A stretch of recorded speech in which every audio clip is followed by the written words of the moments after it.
말씀은 골로새서 1장 24절 말씀입니다. 골로새서 1장 24절. 신약성경 325페이지 골로새서 1장 24절 말씀입니다. 골로새서 1장 24절. 우리 한 목소리 함께 읽겠습니다. 시작. 나는 이제 너희를 위하여 받는 괴로움을 기뻐하고 그리스도의 남은 고난을 그의 몸된 교회를 위하여 내 육체에 채우노라. 아멘. 아멘. 먼저 좀 송구스러운 말씀부터 드리도록 하겠습니다. 7시에 여기서 예배가 진행이 되었고 마음 가운데 속에 너무나도 흡족한 예배가 드려졌습니다. 앞에는 회중은 3분밖에 계지 않으셨지만, 그런데 인터넷에 문제가 생겨서 송출이 하나도 되질 않았습니다. 그래서 각 처소에서 7시 예배를 기다리고 계셨던 분들께 너무나도 죄송한 말씀을 드립니다. 인터넷 선을 바꾸어서 지금은 송출이 되고 있으니까 같이 들어오셔서 예배하시면 어떠리라고 생각이 되었습니다. 열심히 설교를 다 하고 나서 예배가 다 끝난 다음에 축도까지 끝나고 나가는데 하나 송출되지 않았다고 하니까 갑자기 맥이 훅 하고 빠지는 거예요. 그런데 갑자기 제 마음 가운데, 그렇지, 우리에겐 아직 2번의 예배가 더 남았지, 언젠가 하나는 송출이 되겠지 하는 생각을 했는데, 우리 교육자들이 바삐 해서 라인을 교체한 다음에 다른 인터넷선으로 지금 송출이 되고 있습니다. 감사를 드립니다. 오늘은 옥중서신 시리즈 27번째 시간으로 골로새서 11번째 말씀입니다. 오늘 말씀의 제목은 그리스도의 남은 고난을 내 육체에 채우노라, 이런 제목으로 말씀 전하도록 하겠습니다. 오늘 본문의 사도 바울은 이렇게 말하지요. 그리스도의 남은 고난을 그의 몸된 교회를 위하여 내 육체에 채우노라. 이 말을 어떻게 이해해야 될까? 여러분들은 어떻게 생각하십니까? 우리 주님이 여러분과 저를 구원하기 위하여 십자가 위에서 당하신 고난이 뭔가 부족하고 모자라서 사도 바울이 그 남은 고난을 자기가 채워야 보태야 된다고 말을 하는 것이겠습니까? 결코 그렇지 않겠지요. 오늘 이 시간에는 이 부분을 생각해 보면서 하나님이 오늘 우리에게 주시는 음성을 함께 드리려고 합니다. 그리스도의 남은 고난을 그의 몸된 교회를 위하여 내 육체에 채우노라. 지금까지 사도 바울은 우리가 믿는 예수님이 어떤 분인지를 간결하지만 핵심적인 단어들을 사용해서 잘 보여주었습니다. 그리스도는 보이지 않는 하나님의 형상이시다. 그리스도는 천지와 만물을 창조하신 분이시다. 그리스도는 교회의 머리가 되실 뿐 아니라 온 천지와 만물의 으뜸이시다. 우리의 신앙의 대상이 되시는 예수 그리스도가 어떤 분인지를 지금까지 보여준 것입니다. 그러면 이제 뭘 말하기 시작하느냐? 예수 그리스도가 어떤 분이신가를 먼저 보여준 다음에 사도 바울은 이제 그 예수 그리스도를 섬기는 자기는 어떤 사람인지, 아니 그 주님을 섬기는 모든 구원받은 성도들은 어떤 사람들이 되어야 하는지 하는 것들을 오늘 본문에서부터 말해주는 것이지요. 저는 이게 너무나도 당연한 순서라고 생각을 했습니다. 예수 그리스도가 어떤 분인지를 알고 나면 당연히 내가 어떤 사람인지, 내가 무엇을 하며 살아야 되는지를 새롭게 깨닫게 되는 것이지요. 내가 내 자신을 바라보는 기준과 가치가 달라질 수밖에 없습니다. 예수님을 만나기 전에는, 예수님이 어떤 분인지 제대로 알기 전에는 이 세상이 그러한 것처럼 눈에 보이는 외모로 내 자신을 본 것입니다. 배경이나 학벌이나 실력이나 소유나 사회적인 신분이나 지위 같은 것으로 내 자신을 평가했습니다. 그것도 다른 사람들과 비교하며 내 모습을 바라본 것이지요. 그런데 예수님을 만나고 그분이 어떤 분인지를 점점 알아가면서 내가 내 자신을 보는 전혀 새로운 눈이 열리게 되는 것입니다. 다른 사람들 옆에 세워놓고 비교하여 나를 평가하는 것이 아니라 예수 그리스도 앞에 벌거벗은 몸으로 나를 세워놓고 그 가운데 다시 보기 시작하는 것이지요. 사도 바울도 마찬가지입니다. 예수님을 만나기 전에는 스스로에게 대단한 자부심을 가진 사람이었습니다. 태어난 지 8일 만에 할례를 받고 내가 히브리인 중에 히브리인이라고, 그 당시 최고의 학벌인 가말리엘 문화에서 공부를 한 사람이라고, 율법으로는 바리새인이고 율법의 의로는 흠이 전혀 없는 사람이라고 스스로를 자부했던 것입니다. 그런데 예수 그리스도를 만나고 보니까 자신을 바라보는 전혀 새로운 눈이 열리게 된 것입니다. 뭐라고 자신을 고백하지요? 아니라고, 나는 흠투성이라고, 흠덩어리라고, 나는 포행자라고, 악행자라고, 죄인 중에 괴수라고. 그런데도 내 구주께서 나를 긍휼히 여겨 복음의 사도가 되게 하셨다고. 어때, 여러분도 많이 바뀌셨습니까? 바뀌어가고 계십니까? 예수님을 만나기 전에 내가 내 자신을 바라보는 눈과 예수님을 만난 후에 그분이 얼마나 고귀한 분이신지 점점 알아가면서 내 자신을 바라보는 눈이 좀 많이 바뀌셨습니까? 반드시 바뀌셔야 됩니다. 그래야 은혜가 뭔 줄을 압니다. 그래야 은혜가 뭔 줄을 압니다. 주님이 얼마나 귀한 분인지를 내가 안 만큼, 그리고 그 앞에 서 있는 내가 얼마나 한심한 사람인지를 안 만큼 우리는 은혜를 알게 되어집니다. 신앙생활이 내게 얼마나 가치로운 것인지를 절절하게 깨닫게 되는 것이지요. 오늘 본문 앞뒤를 보게 되었으면 예수님을 교회의 머리, 만물의 으뜸이라고 소개한 사도 바울이 이제 자신을 어떻게 소개하느냐? 오늘 보면 24절을 두고 앞뒤로 자신을 두 가지로 소개하는데, 오늘 보면 바로 앞에 있는 23절 뒷부분을 보면 나 바울은 이 복음의 일꾼이 되어, 자기 자신을 복음의 일꾼, 말씀의 일꾼이라고 소개를 합니다. 그리고 오늘 보면 바로 뒤에 나오는 25절 말씀을 보면 이렇게 시작하지요. 내가 교회의 일꾼이 된 것은. 사도 바울이 자기를 소개하면서 복음의 일꾼, 말씀의 일꾼뿐만 아니라 교회의 일꾼이라고 소개하는 것을 보게 되었습니다. 다음 시간에 우리가 복음의 일꾼 이 부분을 볼 것이고, 오늘 이 시간에는 교회의 일꾼에 대해서 먼저 생각해 보려고 합니다.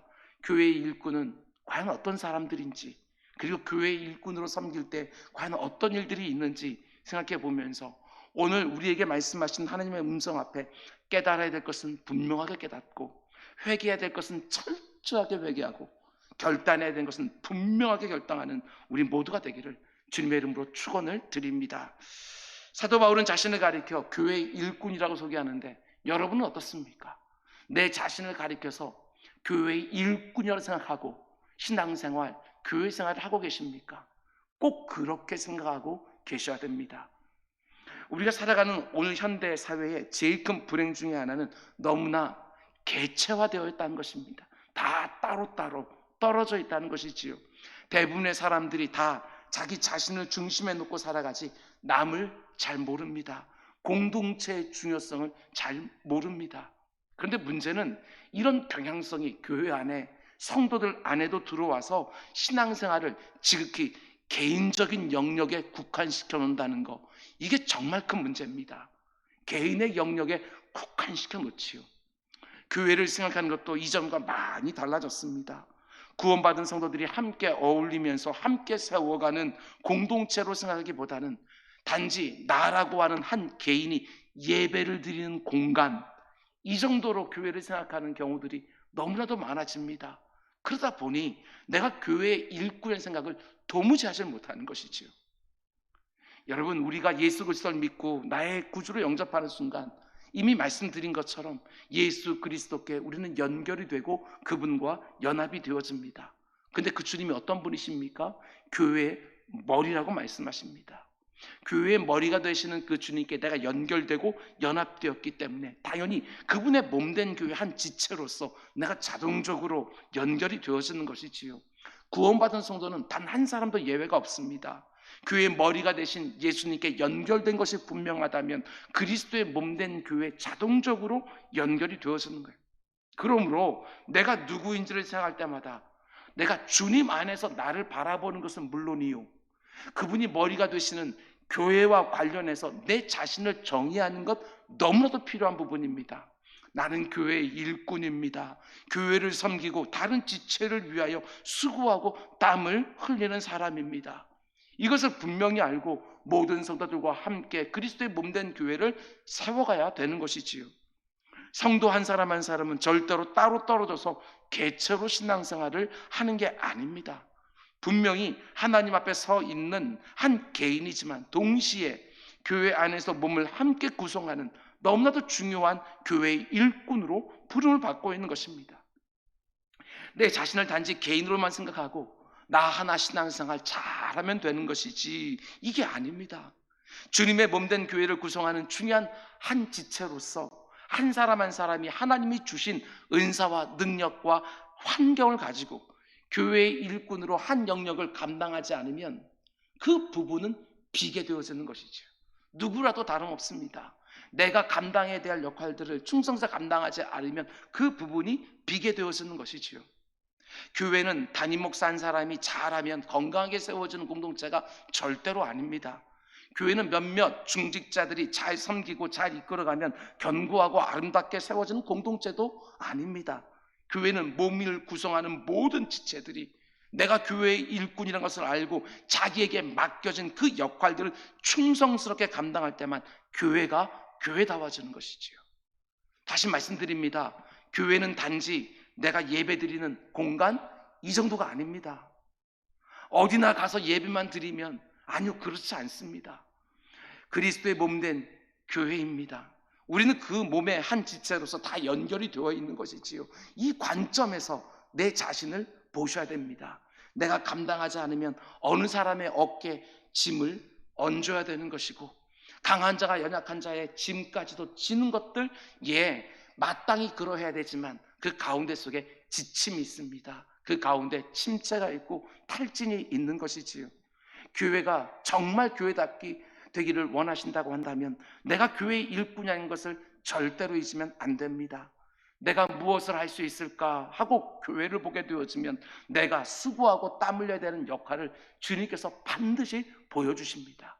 여러분 꼭 교회의 일꾼이 되셔야 합니다. 그런데 저는 이 부분이 참 놀랐습니다. 자신을 가리켜 교회의 일꾼이라고 소개한 다음에 바울이 가장 먼저 꺼내던 주제가 뭐냐? 24절 말씀을 다시 보셔요. 나는 이제 너희를 위하여 받는 괴로움을 기뻐하고 그리스도의 남은 고난을 그의 몸된 교회를 위하여 내 육체에 채우노라. 자신을 교회의 일꾼이라고 소개하고 모든 성도들은 다 교회의 일꾼이 되어야 된다고 말하면서 가장 먼저 어떤 주제를 꺼내들지요? 그게 바로 괴로움과 고난이라는 주제예요. 저는 이게 너무너무 놀랐습니다. 이런 얘기들이 지난 수십 년 동안 교회 안에서 얼마나 흥행했는지 모릅니다. 교회를 잘 섬기면 복 받는다. 교회가 건강하게 세워지면 가정도 건강하게 세워진다. 자녀들도 잘 되고 사업도 잘 되고 하는 일마다 다 잘 된다. 그러면서 많은 목회자들이 교회 충성스러운 일꾼이 되어야 된다고 성도들을 독려했습니다. 그런데 오늘 사도 바울은 뭐라고 말하느냐? 자신을 교회의 일꾼이라고 소개하면서 곧바로 꺼내던 주제가 바로 괴로움과 고난인 거예요. 물론 교회를 충성스럽게 섬길 때 기쁨, 보람, 유익, 헤아릴 수 없는 많은 복들을 우리가 받고 누리게 되어지지요. 그 사도 바울도 에베소서 1장 23절에서 이렇게 말합니다. 교회는 그의 몸이니, 똑같이 말하지요. 교회는 그의 몸이라고, 그리고 만물 안에서 만물을 충만하게 하신 이의 충만함이 바로 교회라고 말해요. 예수 그리스도가 충만하신 분이시고 그리고 그분이 교회의 머리가 되시기 때문에 교회도 모든 복된 것들이 충만하다고. 그래서 성도들은 교회를 통해서 복을 누리고 교회를 통해서 이 세상이 주지 못하는 기쁨을 누리게 되는 것이고, 그리고 교회를 통해서 말할 수 없는 위로를 받고 많은 유익을 받는 거 틀림없습니다. 교회를 섬길 때 하나님이 주시는 많은 복을 누리는 거 분명하게 성경이 약속해 놓았습니다. 그런데 동시에 또 뭐가 있느냐? 괴로움과 고난도 있다고 성경이 말하고 있다는 사실을 우리는 간과하면 안 되는 거예요. 그러면서 여러분, 교회에 와서 내 개인의 만족과 기쁨과 위로와 유익만 얻으려고 하는 태도는 분명히 틀렸습니다. 성경이 말하는 신앙생활, 교회생활이 뭔지 아직도 잘 알지를 못하는 거예요. 우리가 유익을 얻고 복을 얻는 것 못지않게 괴로움과 고난도 감당해야 된다는 것을 늘 마음에 두고 교회를 섬기는 거예요. 가끔씩 성도님들이 저를 찾아와서 그것도 분에 차서 하소연을 막 쏟아놓을 때가 있습니다. 목사님, 제가 이런 말까지 들으면서 교회를 섬겨야 됩니까? 저는 더 이상 못하겠습니다. 아닙니다. 당연히 그런 말 들을 줄 알고 섬기는 것입니다. 교회 일꾼은 당연히 그런 말씀을 들으면서도 교회와 다른 지체들을 충성스럽게 섬기는 것이지요. 너무나 많은 성도들이 교회를 열심히 섬기다가 다른 성도들에게 상처를 받습니다. 아무리 상처를 줘도 상처를 받지 마시기 바랍니다. 나도 그 사람도 다 죄인이고 다 미성숙한 거는 마찬가지지요. 누군가가 나쁜 말을 만들어 나를 억울하게 하고 힘 빠지게 하고 실족하게 할 때에 그걸 이상한 것으로 여기는 것이 아니라 교회를 섬길 때 괴로움과 고난이 있다는 걸 너무나도 당연하게 여기면서 놀라는 게 아닙니다. 그것을 받아내면서도 끝까지 맡은 일들에 충성스럽게 감당하는 것이지요. 여러분, 나 같은 죄인이 주님의 몸된 그 귀한 교회를 섬길 수 있다는 것 자체 한번 그걸 묵상해 보시라고요. 주님의 몸된 그 교회, 주님의 머리로 있는 그 귀한 교회를 나 같은 것이 섬길 수 있는 기회를 얻었다고 하는 거, 이게 얼마나 감격스럽고 얼마나 영광스러운 일이냐고요. 그런데 잊지 말라는 거예요. 괴로움과 고난도 있다. 우리 주님이 분명히 말씀해 주셨습니다. 누구든지 나를 따라오려거든 자기를 부인하고 자기의 십자가를 지고 나를 따를 것이라. 내가 내 자신을 부인한다는 거, 이게 쉬운 일입니까? 십자가를 진다고 하는 거, 이게 쉬운 일입니까? 결코 그렇지 않습니다. 그러나 너무나도 복되고 너무나도 영광스러운 따름이지요. 주님 뒤를 따라가니까. 사도 바울도 분명히 말합니다. 우리가 그와 함께 영광을 받기 위해서 고난도 함께 받아야 할 것이니라. 성경은 언제나 고난과 영광을 붙여서 말합니다. 십자가와 부활을 붙여서 말합니다. 언제나 영광만 말하지도 않냐고 언제나 고난도 말하지 않습니다. 영광을 함께 말해주면서 고난도 능히 감당할 수 있도록 그렇게 성경은 늘 어디서나 말해주시지요. 근데 우리는 애써 성경에서 고난을 지웁니다. 영광에만 하이라이트를 해놓고 그 영광만을 내가 받는 것이 당연한 것처럼 그렇지 않다는 것입니다. 두 개가 동시에 우리에게 오는 것이지만 고난에 비해서 영광이 너무나도 기가 막히기에 고난은 고난인 것처럼 여기지도 않는 것이 바로 성도들이 교회를 섬기는 모습인 거예요. 아직 교회의 일꾼으로 섬기지 못하는 분이 계십니까? 내가 교회 일꾼이라는 것을 분명히 알고 어떤 식으로든 공동체를 섬기고 다른 지체들을 섬기는 일에 참여하셔야 됩니다. 교회 일꾼을 섬기다가 많은 상처를 입은 분이 계십니까? 이상한 일이 아닙니다. 당연한 일이 일어난 것이지요. 당연하게 받아내면서 계속해서 아름답고 건강한 교회를 세워갈 수 있게 되기를 주님의 이름으로 축원을 드립니다. 여러분, 그런데 교회를 섬기다가 받는 괴로움과 고난을 사도 바울은 어떤 식으로 받아내고 있는가? 이것도 놀랍습니다. 24절 말씀을 다시 보면 나는 이제 너희를 위하여 받는 괴로움을 기뻐하고, 괴로움을 기쁨으로 받는다고 말을 합니다. 왜냐?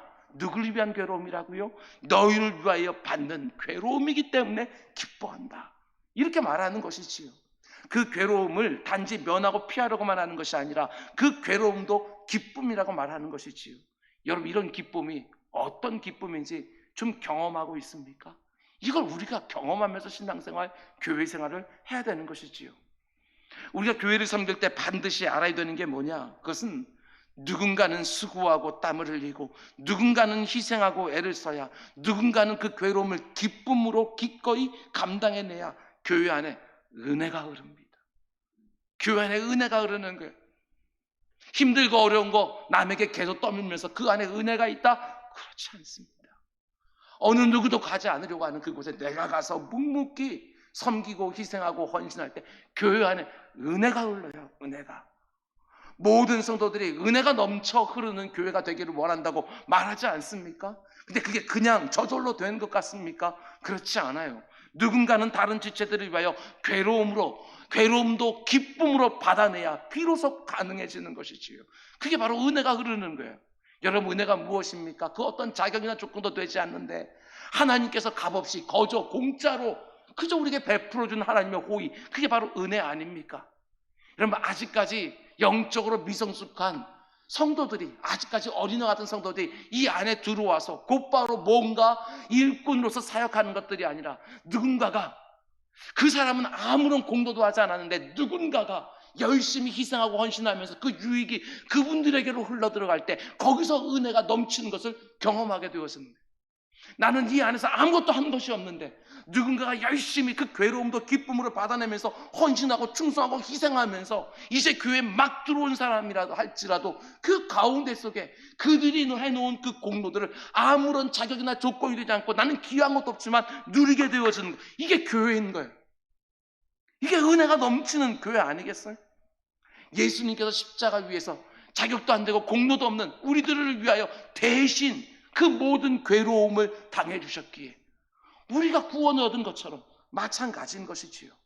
교회를 사랑하고 교회 일꾼으로 헌신하고 수고하고 희생하면서도 다른 지체를 위하여 받는 그 괴로움을 기쁨으로 감당하는 사람들이 점점 그 안에 많아질 때 교회 안에 은혜가 차고 넘치게 되었습니다.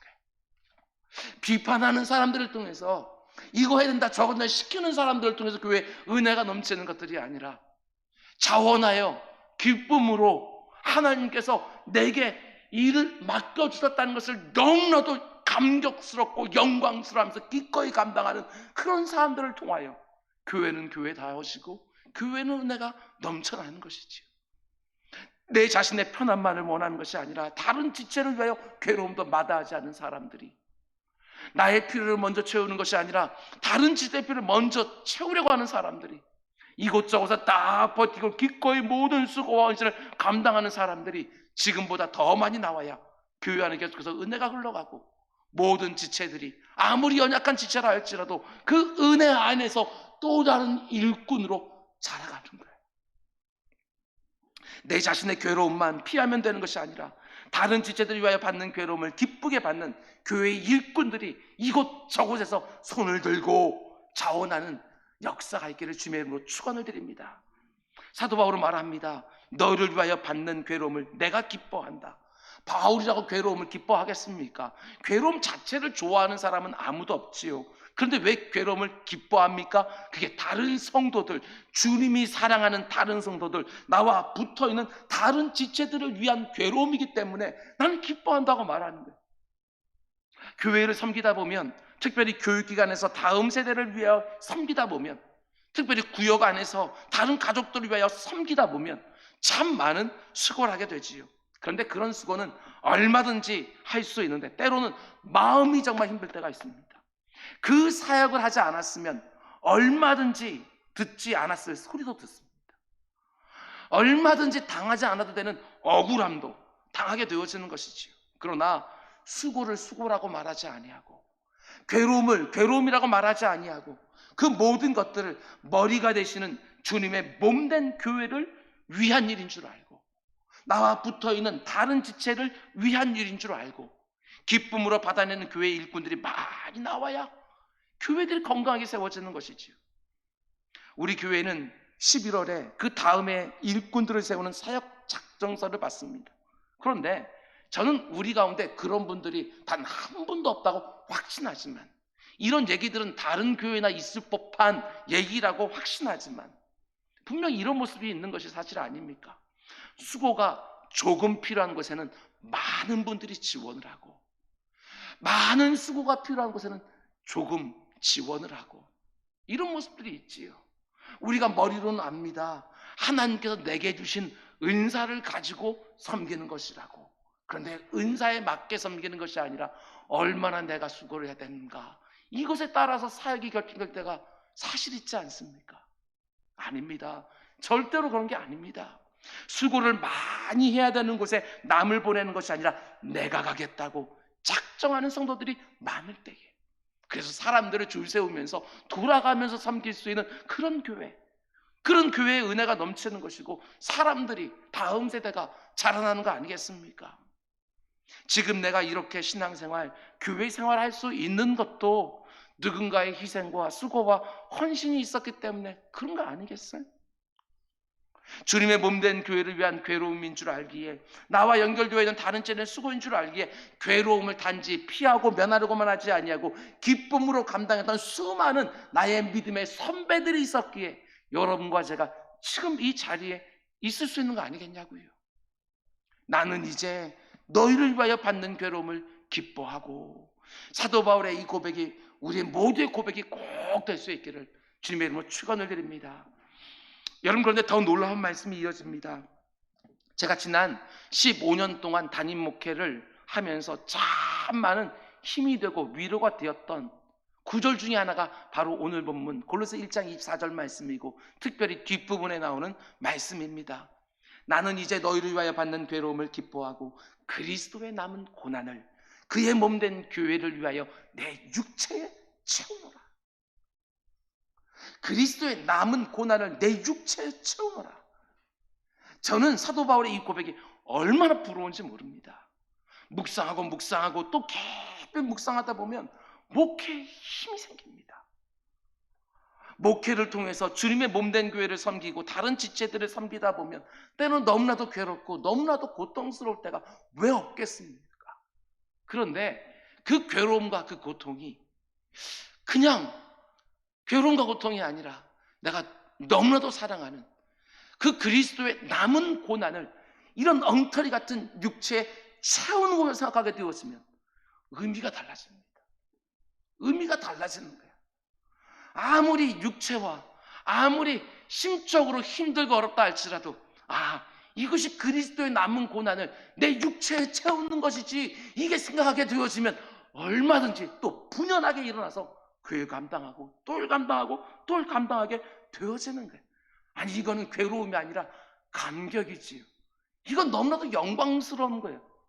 나 같은 이 육체에 그리스도의 남은 고난을 채우다니. 사도 바울은 자신이 교회 일꾼으로 받는 괴로움과 고난을 주님의 몸된 교회를 위하고 다른 지체들을 위한 것인 줄 알았기 때문에 기쁨으로 받았을 뿐 아니라, 그런데 다른 지체들을 위해 섬길 때는 그 지체들이 나를 찌를 때는 너무나도 힘들고 너무나도 어렵지만, 근데 그게 뭐라고요? 그리스도의 남은 고난을 그의 몸된 교회를 위하여 내 육체에 채우노라. 일로 쏙 들어가면 사람에게 아무리 상처를 입어도 거기서 하나님이 주시는 위로와 힘이 생기는 것이죠. 절대로 잊지 마십시오. 어떤 모습으로 교회를 섬기든지 그 가운데 당하는 모든 괴로움과 고난은 그리스도의 남은 고난을 이 엉터리 같은 육체에 채우는 것인 걸 알면 달라집니다. 정말 그렇습니다. 그냥 놔뒀으면 일평생을 자기 욕심, 자기 정욕을 채우며 살았을 여러분과 저인데, 욕망 하나도 제대로 이겨내지 못하고 끌려다니면서 일평생 욕망에 종살했을 여러분과 저인데, 예수님이 자신의 몸을 찢고 피를 쏟아부으면서 우리를 자신의 몸의 일부로 붙여주시면서 예수님이 감당했던 그 귀한 고난에 참여하게 해주신 거예요. 아직도 정욕이 덕지덕지 붙어있는 이 육체에 그 귀한 주님의 남은 고난을 채울 수 있게 해주신 것이지요. 이게 한 번뿐인 인생에 얼마나 영광스러운 일이에요. 사도 바울이 이걸 압니다. 교회를 잔멸하고 성도들을 잡아 죽인 일에 앞장섰던 죄인 중에 괴수였던 나였는데, 그런 나를 충성되다고 여겨주셔서 주님의 몸된 그 귀한 교회를 섬길 수 있는 기회를 주셨구나. 가만히 놔뒀으면 다른 사람들처럼 내 자신만을 위해서 나 한 사람의 행복과 복됨과 부요함을 놓고 살았을 터인데, 지금은 주님의 몸된 그 놀라운 교회를 섬기고 있는 거예요. 지금은 주님이 너무나 사랑하는 또 다른 지체인 그 성도들을 섬길 수 있는 것, 나 같은 것이 때로는 너무나도 수고롭고 고통스럽고 괴롭기도 하지만, 그 수고와 고통과 괴로움마저도 너무나도 영광스럽게 받아내면서 고백하는 것이지요. 너희를 위하여 받는 괴로움이 내게는 기쁨이라고. 그리스도의 남은 고난을 교회를 위하여 내 육체에 채우는 것이 내게 너무나도 영광스러운 일이라고. 여러분, 저는 사도 바울의 이 고백이 저의 고백이 절절히 되었으면 너무나도 좋을 것 같습니다. 담임 목사가 이런 각오를 하고 있으면, 그리고 목회를 하게 되어지면 그 교회가 얼마나 풍성해질까. 그리스도의 남은 고난을 그의 몸된 교회를 위하여 내 육체에 채우노라. 이 땅에 있는 저 같은 목회자들이 다 이와 같은 고백을 하면서 사역을 하게 되었으면 이 땅의 교회들이 얼마나 멋진 사역들을 감당하게 될까. 교회에 있는 모든 중직자들이, 아니 교회에 있는 모든 성도들 한 사람 한 사람이 바로 이 말씀, 그리스도의 남은 고난을 그의 몸된 교회를 위하여 내 육체에 채우노라 하고 곳곳을 쓱 들어가서 맡은 자들에게 구할 것은 충성이다 라고 하면서 아무리 괴롭고 힘든 일이 있다 할지라도 그것을 기쁨으로 받아내고 너무나도 감격으로 영광으로 받아내면서 그 사역을 감당하게 되었으면 이 땅의 교회들의 부흥이요 너무나도 당연한 거 아니겠어요? 하나님 그런 사람들을 지금도 찾아나는 것이죠.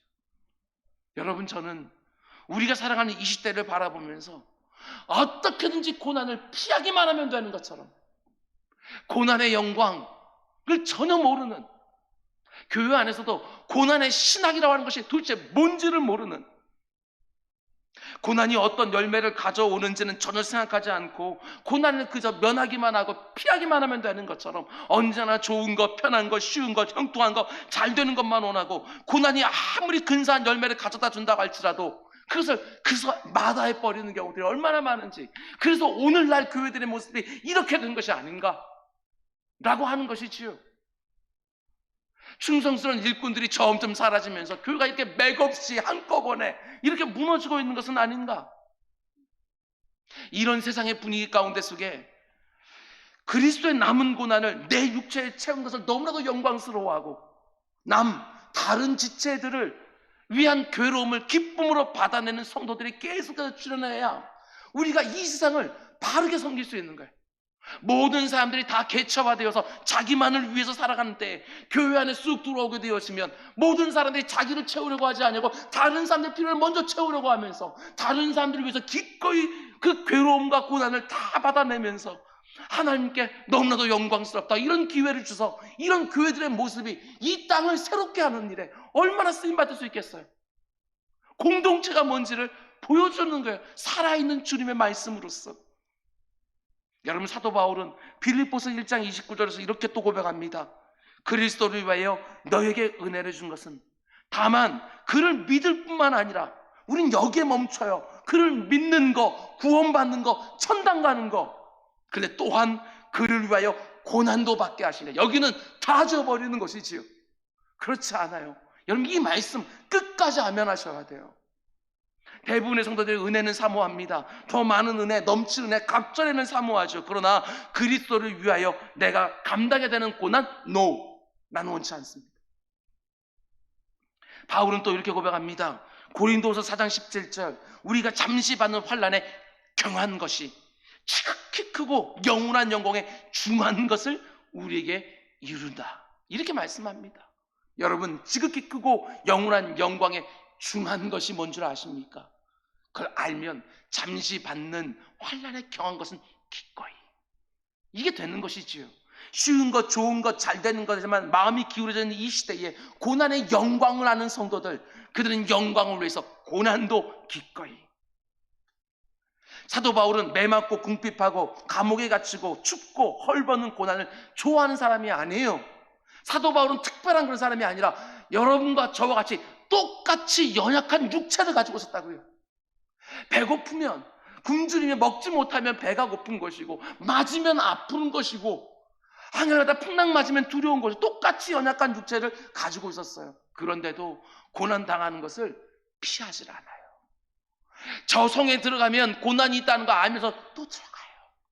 두아디라 성에서는 매를 죽은 만큼 돌에 맞고 밖으로 던져졌는데 정신이 깨자마자 그 성에 또 들어가요. 그러면 고난이 없는 줄 알고? 아니, 고난이 있는 줄 알면서도 또 들어가요. 왜 그렇지요? 말씀의 일꾼으로, 교회의 일꾼으로. 그것이 너무나도 내게 감격이고 영광인 줄 알기에. 사도 바울만 그랬어요? 아니요. 역사 속에는 모든 진실한 성도들이요 그랬기 때문에 오늘날 교회가 이 모습으로 서 있는 거 아니겠어요? 모두가 다 그리스도의 남은 고난을 그의 몸된 교회를 위하여 내 육체에 채우노라 하면서 온 것이죠. 근데 여러분, 이것도 분명히 아셔야 됩니다. 그리스도의 남은 고난, 그게 뭘 의미하는 것이지요? 많은 성도들이 잠시 잠깐 오해하기도 합니다. 남았다, 이러니까 오해를 하는 거예요. 마치 예수 그리스도가 당한 고난이 부족해서 여러분과 제가 채워주고 보태줘야 되는 것처럼 착각하지요. 그렇지 않습니다. 그렇지 않아요. 이 부분을 가장 잘 다루어주고 있는 성경이 히브리서 말씀입니다. 굉장히 귀한 책이에요.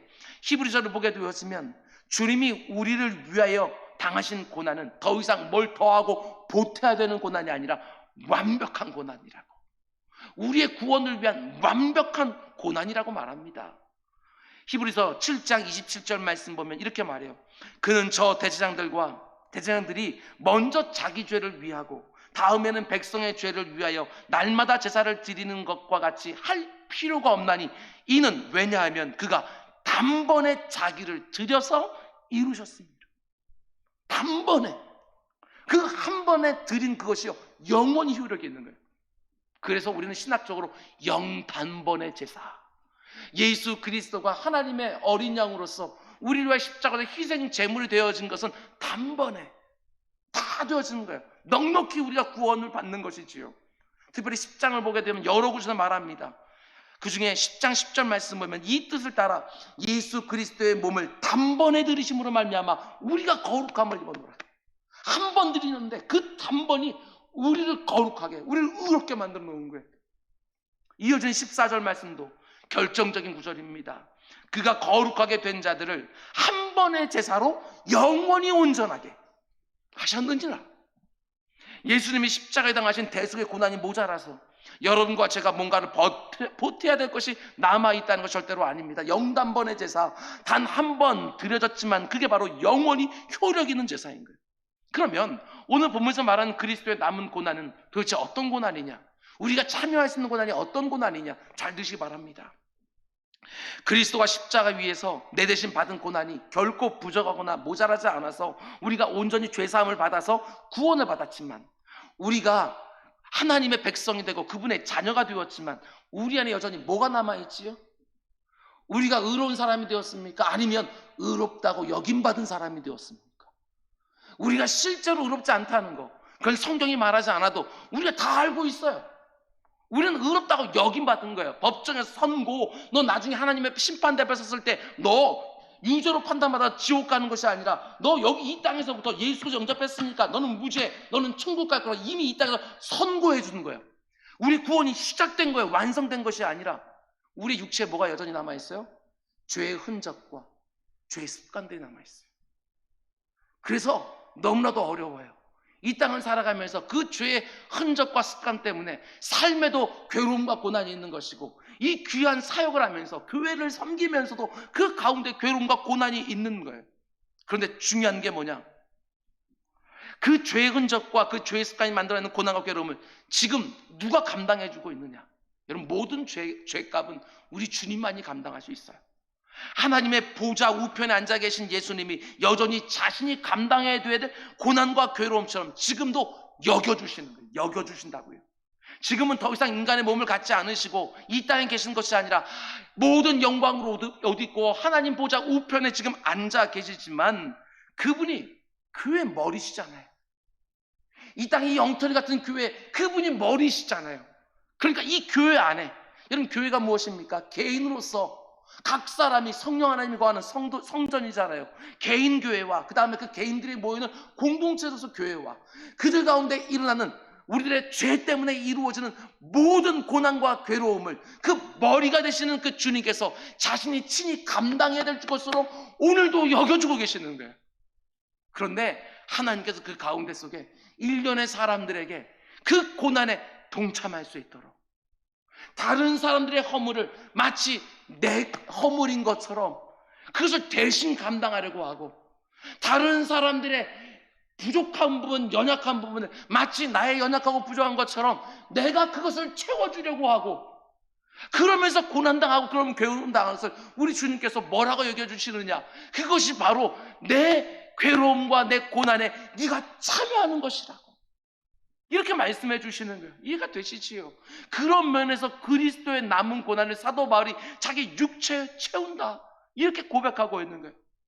주님이 이 땅의 교회들과 성도들을 바라보면서 아파하고 힘들어할 때 감히 내가 주님과 똑같이 아파하고 힘들어요. 영광이에요. 이거는 영광. 그분이 머리가 되시니까 교회 안에 문제가 생기게 되었지만 머리 되신 주님이 얼마나 아파하겠어요. 그런데 내가 똑같이 그것을 아파하면서 가서 기도의 자리에서 눈물콧물 흘리면서 기도하면서 하나님 이 교회를 지켜달라고 부르짖고, 성도들 사이에 문제가 생기게 되었을 때 그것이 마치 나의 문제인 것처럼 그 가운데 쓱 들어서 억울한 마음 들으면서도 화목을 이루려고 애를 쓰고, 주님이 머리로 계시니까 고난을 좋아하는 사람은 없지만 고난이라고 해서 여러분 절대로 다 같은 고난이 아니에요. 그리스도를 위한 고난은 영광스러운 거예요. 그분의 몸된 다른 지체들을 위한 고난은요 즐거움으로 받게 되어지는 거예요. 그리스도를 위한 고난, 그리스도의 몸된 다른 지체를 위한 고난은 우리가 하나님의 심판대 앞에 섰을 때에 착하고 충성된 일꾼이라고 칭찬을 받을 만한 너무나 복된 고난이라는 거 잊지 마십시오. 복된 고난이 있습니다. 주님이 마태복음 5장에서 약속해 주셨습니다. 나로 말미암아 너희를 욕하고 박해하고 거짓으로 너희를 거슬려 모든 악한 말을 할 때에는 너희에게 복이 있나니 기뻐하고 즐거워하라. 하늘에서 너희의 상이 큼이니라. 약속해 주셨어요. 여러분, 우리가 그리스도의 남은 고난에 참여할 때 너무나 놀라운 유익들이 수도 없이 많습니다.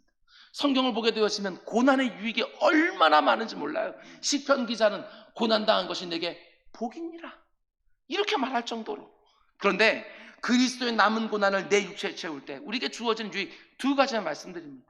하나는 여러분과 제가 그리스도의 남은 고난에 참여할 때 어떤 유익이 있느냐, 무엇보다도 내 사랑하는 주님이 나를 얼마나 사랑하는지를 그때 깨닫게 되어져요. 그리스도의 남은 고난에 내가 참여할 때 그분이 나를 얼마나 사랑하는지, 나 같은 엉터리를 얼마나 사랑하는지 그걸 생생하게 느껴지는 거예요. 괴로움이 막 있는데, 그분의 몸뚱이에서 생기다가 괴로움이 막 찾아오는데, 주님이 나를 정말 사랑하시는가 이걸 깨닫게 되어져요. 어떻게? 여러분, 제가 담임 목회를 15년 동안 해오면서 뭐가 제일 힘들었겠습니까? 뭐가? 말씀의 일꾼으로, 복음의 일꾼으로 계속해서 설교를 준비하는 거, 저 같은 설교자에게 너무나도 어렵고 힘든 일이었습니다. 물론 설교를 준비하면서 하나님이 참 많은 은혜를 누리게 하지만 때로는 밤을 꼬박 새워도 도무지 말씀이 열리지를 않아서 울 때도 참 많이 있었고, 강단에 설 시간들은 다가오는데 아직까지 원고가 작성이 되지 않아서 조바심을 가지고 그렇게 신경 쓰면서 막 하면서 몸도 지치고 마음도 칠 때도 참 많이 있었어요. 그런데 그보다 훨씬 더 힘들었던 것은 설교가 아닙니다. 사람이지요. 사람. 염도답과 똑같을 거예요. 1도에 3도에서 그 일 때문에 힘든 것이 아니라 사람 때문에. 저도 마찬가지예요. 제가 얼마나 힘들었으면 이 강단 위에서 여러분들에게 정말 밑 바닥에서 체력도 영성도 바닥에 있을 때 여러분들에게 그렇게 말씀드린 적이 있어요. 저는 목회자는 안 하고 설교자만 하고 싶다고. 설교하는 것은 아무리 힘들고 어려워도 감당할 수 있을 것 같은데 목회는 너무나도 감당하기가 어렵다고. 물론 너무나도 힘이 되고 너무나도 기쁨이 되는 성도님들 있었고, 같은 성도님들도 때로는 너무나도 큰 위로가 되고 격려가 되고 응원이 되고 때로는 고민거리가 되고 기도거리가 되기도 했지만, 제가 그릇이 작아서이기도 하겠지만, 아직도 저 역시 미성숙한 부분들이 너무 많아서도 하겠지만 때로는 참 힘들고 고통스러웠어요. 그런데 교회 안에 있는 모든 분들이 하나님께 저에게 붙여주신, 사랑하라고 붙여주신 분들이라고 믿었기에 어떻게든지 사랑해내려고 씨름씨름 하다 보니까, 네가 그래도 목사잖아, 목회자잖아 하고서 스스로를 갖다가 보채면서 어떻게든 받아내려고 기도의 자리에서 말씀의 자리에서 씨름씨름 하다 보니까 정말 귀한 것을 깨닫게 되어져요. 그건 다른 게 아닙니다. 하나님이 나 같은 사람을 감당해내는 게 얼마나 힘들었을까, 이게 깨달아지는. 하나님이 나 같은 사람 사랑해내는 게 얼마나 힘들었을까, 이게 깨닫게 되어져요. 하나님은 인생이 아니시니까 별로 안 힘들었을 것이다, 저는 절대 그렇게 생각하지 않아요. 그분이 모든 것에 완전하시기에 모든 것에 불완전한 나를 참아보시기가 얼마나 힘드셨을까. 그분은 죄가 전혀 없으신 지극히 거룩하신 분이시기에 나같이 죄의 흔적도 죄의 습관도 여전히 덕지덕지 붙이고 살아가는 이 죄인을 사랑해내는 것이 우리 주님께는 얼마나 괴로우셨겠을까. 그런데 불구하고 오늘까지 붙들고 오셨구나, 그게 더 깨달아져요. 누군가를 품으려고 하면 할수록 그것만 보이는 것이 아니라 나를 품으려고 하시는 그 주님이 더 보이니까 이게 얼마나 은혜가 되는지 모르겠어요. 목회하면서 이런 경험을 하는 성도님들 정말 많이 봤습니다. 자신을 괴롭게 하는 사람들을 어떻게든 받아내려고 십자가 앞에 더욱 가까이 나아가는 분들, 근데 하나같이 그 십자가 앞에서 그분들이 정말 많이 은혜를 받습니다. 나를 힘들게 하는 사람 때문에 내가 그동안 주님을 얼마나 힘들게 했는지 그것들을 잘 깨달으면서 예수 그리스도의 십자가에 담긴 그 사랑을 더욱더 누리는 것이지요. 또 하나는 우리가 그리스도의 남은 고난에 참여할 때 어떤 유익을 또 누리느냐, 그것은 그리스도의 고난에 참여한 성도들이 그리스도의 부활에 참여하는 영광을 누리게 되지. 갈라디아서 2장 20절 암송만 하고 있으면 무엇합니까? 예수 그리스도와 함께 죽은 자들이 예수 그리스도와 함께 살아간다고 하는 그 사실, 이거 암송만 하면 아무 소용없어요. 예수 그리스도의 십자가 있고 그 뒤에 부활이 있었다는 걸 잊으면 안 되는 거예요. 여러분, 정말 그 십자가를 지나서 고난에 가는 것이지, 보혈을 지나서 그 영광스러운 부활에 다가가는 것이지, 앞에 있는 십자가 고난 다 빼어놓고 영광에만 참여하겠다, 그런 법은 없어요. 우리가 지금까지 뭘 잃어버렸는지 이제는 좀 보이십니까? 쉬운 것과 편한 것과 형통하고 잘된 것에만 초점 맞추면서 그리스도를 위한 고난이 뭔지, 다른 지체를 위한 고난이 무엇인지, 이걸 점점 잃어가고 있는데, 혹시 좀 이것이 흐릿해졌습니까? 죽을 때까지입니다. 청년일 때는 청년으로서 이 일들을 감당해야 하는 영역들이 있는 것이고, 백발이 하해져서도 이 일들을 감당하는 영역들이 또 따로 있는 것입니다. 여러분, 고난을 감당하지 못하니까 그 고난에서 쑥 하고 나를 끄집어내는 그 부활의 영광의 그 감격을 잘 알지를 못하는 것이지요. 여러분, 우리 다른 성도들을 위해서 받는 괴로움을 기쁘게 받으십시다. 예수 그리스도의 남은 고난을 주님의 몸된 교회를 위하여 내 몸에 채우는 것을 나 같은 사람에게 주님이 허락하신 과분한 영광으로 받으십시다. 교회의 일꾼으로, 하나님의 착하고 충성된 종으로 마음껏 섬기고 마음껏 수고하고 마음껏 땀 흘리고 희생하면서 곳곳에서 부활의 영광을 경험하는 우리 모두가 되기를 주님의 이름으로 축원을 드립니다. 말씀 맺습니다. 나는 이제 너희를 위하여 받는 괴로움을 기뻐하고 그리스도의 남은 고난을 그의 몸된 교회를 위하여 내 육체에 채우노라. 오늘 설교 말씀 끝나고 이 말씀 가지고 꼭 기도하십시오. 그리스도의 남은 고난을 그의 몸된 교회를 위하여 내 육체에 채우게 하소서. 내가 이런 결심을 할 때 가정 교회도 설 것이고 공동체 교회도 세워질 것입니다. 나의 수고와 헌신과 땀 흘림을 통해서 주님의 몸된 교회에 은혜가 흐르고 그 은혜 가운데 속에 연약한 지체들이 회복되고 세워지는 것을 보는 기쁨, 이게 얼마나 나 같은 인생에게 큰 영광인 줄 알고 원 없이 수고하고 원 없이 희생할 줄 아는 우리 모두가 될 수 있기를 주님의 이름으로 축원드립니다. 기도하겠습니다. 사랑의 주님, 부족한 설교자가 아무리 우둔해도 압니다. 하나님께서 고난 없이도 복을 주신다, 수고하지 않아도 하나님께서 많은 것을 주신다, 이런 것들이 더 익숙한 오늘날 사회에 예수 그리스도를 위하여 받는 고난을 감당해야 된다, 다른 지체들을 위한 그 고난도 즐거움으로 받아야 된다, 일꾼이 돼야 된다, 이런 설교가 우리 귀에 얼마나 안 들어오는지 아버지 하나님 잘 알고 있습니다. 그러나 주님의 말씀에 순종하여 아버지 하나님 선포했습니다. 이 시간 이 앞에 있는 아버지 하나님 인생 목사의 말로 들려진 것이 아니라 이 묵직한 말씀이 하나님의 음성으로 들려져서 아버지 하나님 온라인으로 함께 예배하는 분들과, 그리고 오늘 언제라도 아버지 하나님 이 말씀을 다시 꺼내서 듣는 모든 성도들에게 내가 일꾼이지, 내가 교회의 일꾼이지, 말씀의 일꾼이지, 복음의 일꾼이지, 이것들을 다시 한번 깨닫고 하나님 앞에 나아가 나를 써달라고 아버지 하나님 간구하는, 자원하는 우리 모두가 될 수 있도록 인도하여 주시옵소서. 이 모든 말씀 예수님의 이름으로 기도드렸습니다. 아멘.